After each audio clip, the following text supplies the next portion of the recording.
আরে ভাই কি ড্রাইভার এই ইটগুলোকে রাস্তায় ঢেলে দিয়ে পুলিশকে কাজে লাগিয়ে দিল। এমনিতেও পুলিশ কাজ করতে চায় না। ঘটনা হলো বিহারের নওদা এলাকায় একটি ওভারলোড ট্রাককে আরটিও থামায়। তারপর ড্রাইভার ভুল রাস্তা দিয়ে ট্রাকটি নিয়ে পালিয়ে যায়। আর পুলিশ যেন তার পিছনে না আসতে পারে তাই ট্রাকে থাকা ওভারলোড ইটগুলো রাস্তায় ঢেলে দেয়। মানে ড্রাইভারের মাথায় কি বুদ্ধি হয়েছিল কে জানে। আর এরপর পুলিশদেরকে নিজের হাতে রাস্তা পরিষ্কার করতে হয়। ভাই এখান থেকে একটা শিক্ষা পাওয়া যায়, কখনো কখনো বাঁচতে গিয়ে এমন ক্ষতি করে ফেলি পরে আরো বেশি দিতে হয়। ড্রাইভার তো পুলিশকে ফাঁকি দিয়ে পালিয়ে গেছে, কিন্তু ট্রাক মালিকের মাথায় হাত, কারণ তার এত মাল নষ্ট আর একটা টাকাও পাবে না। ভাই সরকারের বিরুদ্ধে এই মহিলা আন্দোলন করতে এসেছিল, কিন্তু সামনে দাঁড়িয়ে থাকা পুলিশ অফিসার তারই স্বামী। আর সেটা জানার পর যা হলো তা দেখে সবাই অবাক, কারণ একদিকে স্ত্রী আন্দোলন করছে আর অন্যদিকে স্বামী তার পুলিশের দায়িত্ব পালন করছে। আর দুজনের চোখে চোখ পড়তেই মুখে ফুটে এসে হাসি। আর এই মুহূর্তটা ক্যামেরায় ধরা পড়ে আর সোশ্যাল মিডিয়ায় দুম ভাইরাল। তার সামান্য ক্লিপ আপনারাও দেখেন।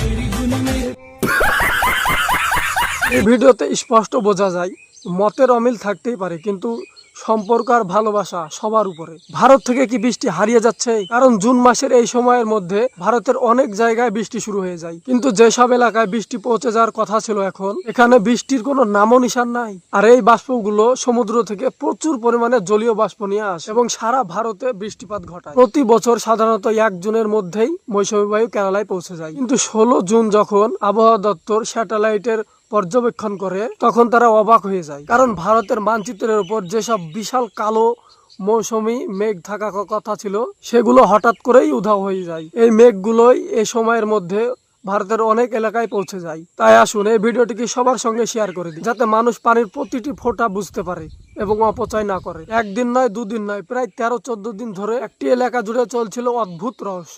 টাকা চুরি নয়, মোবাইল চুরি নয়, 13-14 দিন ধরে চলছিল মহিলাদের অন্তর্বাস চুরি। মানে বুঝতেই পারছো,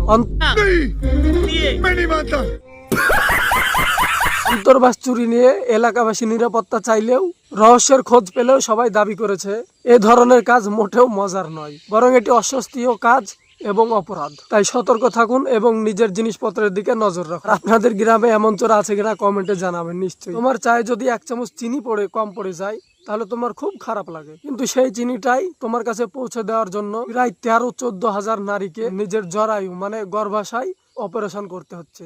শুনতে খুব খারাপ লাগতে পারে, কিন্তু মহারাষ্ট্রের বিড এলাকায় এই ঘটনা ঘটেছে। ঘটনা হলো সেখানে হাজার হাজার নারী আখ কাটার কাজ করে। প্রায় 13,000 নারী অস্ত্রোপচারের মাধ্যমে তাদের অপারেশনটি করেছে, জানে তারা কোনো ছুটি ছাড়া প্রতিদিন কাজ করতে পারে। আর এই নারীদের বয়স বেশিরভাগ 20 থেকে 25-এর মধ্যে, কিন্তু তারা নিজের ইচ্ছায় করেনি, বাধ্য হয়ে তাদেরকে করতে হয়েছে। এসব নারী একজন ঠিকাদারের আন্ডারে আখ কাটার কাজ করে। যদি কোনো নারী অসুস্থ হয়ে পড়ে বা পিরিয়ড শুরু হয় তাহলে তাকে তো 1-2 দিনের ছুটি নিতেই হবে। আর সেই কারণে তাদেরকে 500 থেকে 1000 পর্যন্ত জরিমানা দিতে হয়। ফলে অনেক নারী কাজ বন্ধ না করার জন্য এবং জরিমানা না দেওয়ার জন্য এই সিদ্ধান্ত নিতে হয়।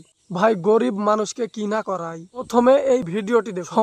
वो लड़की जो मुझसे कहती थी कि मैं हाफिजा बनूंगी, अपने कौम का नाम रोशन करूंगी। সম্পূর্ণ কোরআন মুখস্থকারী হওয়ার স্বপ্ন দেখেছিল এই 12 বছরের এক মেয়ে, নাম তার আনম ফারুক। আর ভাই তার সঙ্গে খারাপ কাজ করার পর তাকে হত্যা করা হয়। তারপর বাড়ির লোকজন যখন দেখে মসজিদ থেকে ফিরতে তার দেরি হচ্ছে তখন তারা খোঁজাখুঁজি শুরু করে। আর মানুষ যখন তার মৃতদেহ খুঁজে পায় তখন তার বডির পাশে পড়েছিল পবিত্র কোরআন শরীফ। যদি আজও আপনার ভিতরে মানবতা বেঁচে থাকে তাহলে এই ভিডিওটি বেশি বেশি শেয়ার করুন, যেন যতদিন এই মেয়েটি ন্যায় বিচার না পায় ততদিন এই ভিডিও চলতে থাকুক। প্রথমে আপনারা এই ভিডিওটি দেখুন।